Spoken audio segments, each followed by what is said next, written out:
ఉంది. హల్లెలూయా. ఆయన నిజమైనటువంటి ప్రేమ కలిగినటువంటి వాడు.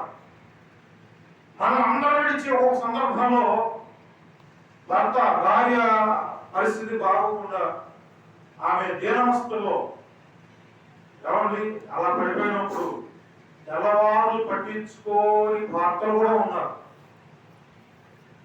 అంటే వాళ్ళు ఏమి లేదంటే ప్రేమ లేదు, ప్రేమ కోల్పోయారు.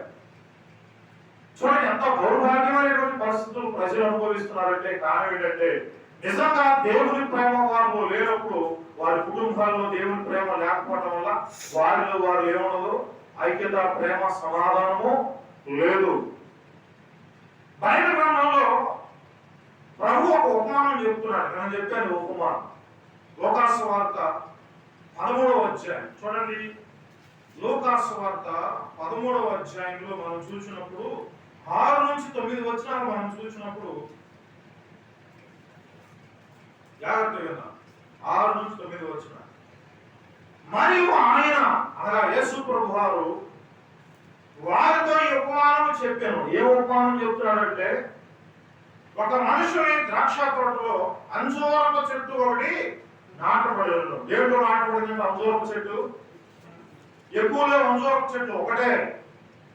ద్రాక్ష తోట ఫుల్గా తోట ఉంది, సమృద్ధిగా ఉంది తోట. అందులో ఒకటే ఒక మొక్క పెట్టారు. ఎవరంటే ఎవరు పెట్టింది? తోట యజమానుడు పెట్టాడు అందులో ఒక మొక్క. అక్కడ ఏం జరిగింది? అతడు దాని పండ్లు వెతకవచ్చి అప్పుడు ఏమీ దొరకల. దేవుడు ఆ తోటలో ఉన్నటువంటి ఆ అంజూరపు చెట్టు దగ్గరికి వచ్చి చూచాడట. ఏవైనా కాయలు ఉంటాయేమో తిందామనేటువంటి ఆలోచనతో వచ్చి చూసినప్పుడు ఆకులు విస్తారంగా ఉన్నాయి కానీ ఒక పండు కూడా లేదు. నిజంగా అదే స్థితి మనకు కలిగితే మనం ఏం చేస్తాం? అది పెట్టి చాలా కాలం అయింది, ఇంకా కాయలు రాకపోతే బాధేస్తుంది, దిగులేస్తుంది, చింత వేస్తుంది. అన్నిటికంటే బదులు ఏంటంటే ఇక ఆ చెట్టు ఉండడానికి వీలు లేదు. దాన్ని ఏం చేయాలా?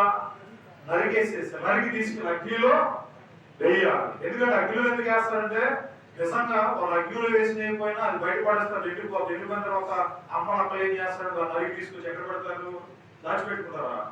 ఎక్కడ పెడతారు? పొయ్యిలో పెడతారు. పొలంలో నీళ్లు కాచుకుంటారు చలికాలం.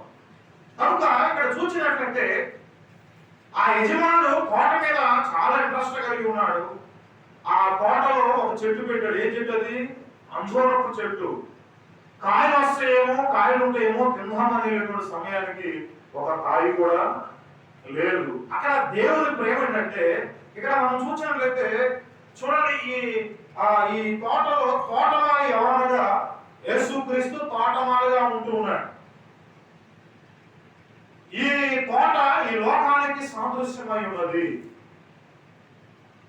ఈ తోటని ఈ లోకాన్ని సృష్టించినటువంటి వారు ఎవరైతే దేవుడు, తండ్రి అయినటువంటి దేవుడు. ఆ తండ్రి అయినటువంటి దేవుడు ఏమంటే ఈ తోటను కొని ఈ తోటని ఎవరు చెప్పాడంటే తోటమాలికి అప్పచెప్పాడు. అంటే తోట మాదనగా తోటని కాపులా కాసి దాన్ని ప్రొటెక్షన్ చేసి కాపుదల చేసేసి చేసేటువంటి వ్యక్తి ఎవరైతే దొంగన కాయలు కాసినప్పుడు బయట ఎవరో దొంగిలించుకోకుండా వాటికి కాపులా కాసేటువంటి తోటమాలిని తీసుకొచ్చి అందులో పెట్టినప్పుడు చూడండి, ఆ తోటమాలి ఎవరై ఉన్నారంటే యేసు ప్రభు అయి ఉన్నాడు. దేవునికి స్తోత్రం, హల్లెలూయా.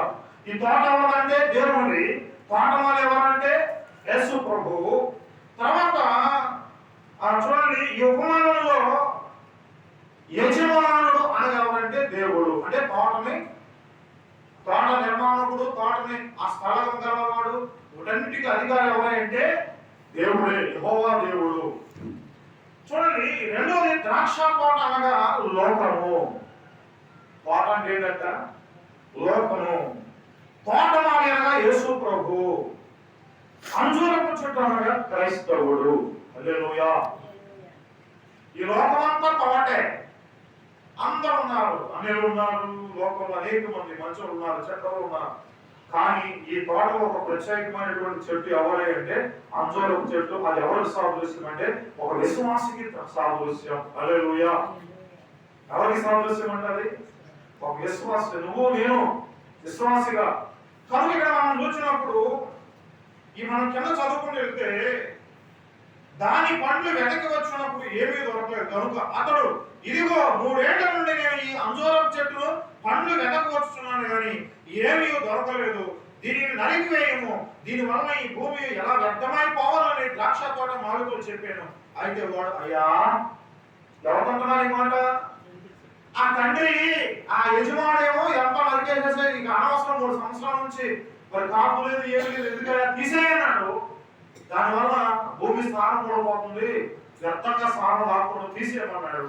అయితే తోటమాలి ఏమంటున్నాడంటే అంటే యేసు ప్రభు ఏమంటున్నాడంటే ఏమంటున్నాడు అయితే వాడు అయ్యా నేను దాని చుట్టూ త్రవి ఎరువు వేయమట్టుకు ఈ సంవత్సరం కూడా ఉండనేమో, అది ఫలించినా సరే లేని ఎడల నరికి వేయమని అతనితో చెప్పాను. హల్లెలూయా. సరే ఒక సంవత్సరం అవకాశం ఇస్తున్నా, ఒకవేళ అది ఇంకా ఫలించకపోతే దాన్ని ఏం చేయి? నరికేసి. దానికి సంవత్సరమే టైం ఉంది. హల్లెలూయా. ఎంత టైం ఉంది? సంవత్సరం. ఏ చెట్టు కది?